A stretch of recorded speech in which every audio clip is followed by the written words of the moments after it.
Super Bowl 60 is here, Santa Clara, California. The Patriots are taking on the Seahawks. And I could go on for a while with this game. I'm not going to go on too long with it though. I'm just going to do the brief preview of it. The Patriots this season, they're 14-3. They were one AFCs for the first time since 2019. They made the Super Bowl for the first time since 2018.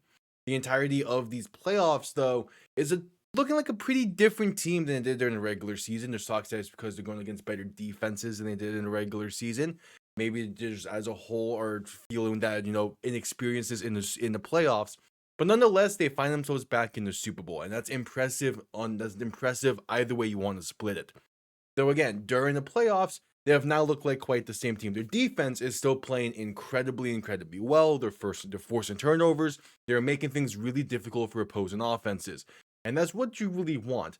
But on the opposite side, the offense has not really been up to that same standard.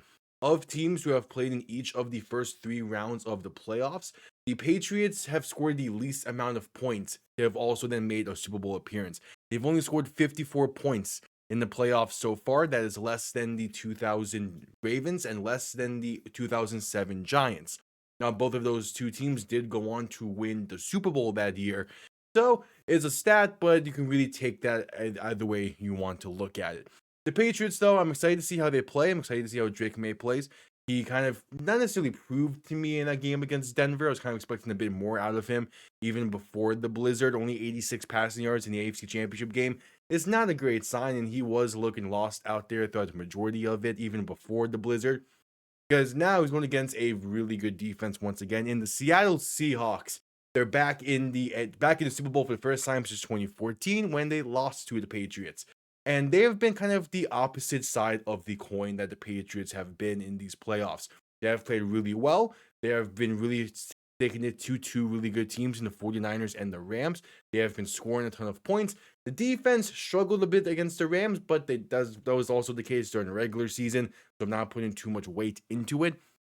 Nonetheless, Seattle's a team that I'm also very excited to see. I'm curious to see how their style of play is going to translate into a neutral site field and into a big time game against another really good defense. Because while yes, the Rams and the 49ers have some pretty good defenses that they were able to manage, those were in Seattle, and you have a bit of an advantage at home as always, even if with those being divisional rivals. This is going to be a very interesting game. I'm I'm it can be a back and forth one. I do expect this to be a better Super Bowl than what last year's was in terms of actual closeness and final score. So with all of that, I think I am gonna pick the Seattle Seahawks. They've just been too good offensively. I do have some concerns with the fact that it seems like throughout this season we have seen it to where Sam Darnold can go on a really nice stretch of games, and then he ends up having a pretty lackluster performance somewhere down the line in that where he turns the ball over quite a bit and kind of just struggles to move the ball. It does feel like he's kind of due for that kind of game, but I don't see that taking place.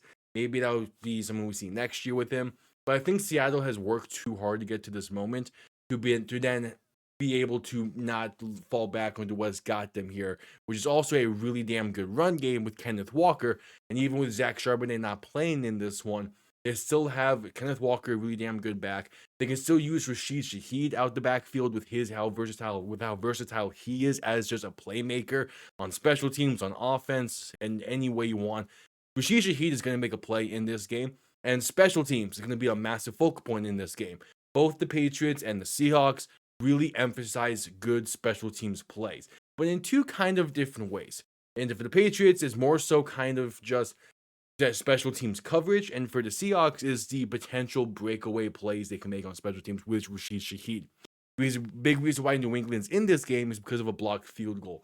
But the Patriots are a team this year with how their offense has been playing, and yes, they've gotten to this moment, and yes, they've scored points.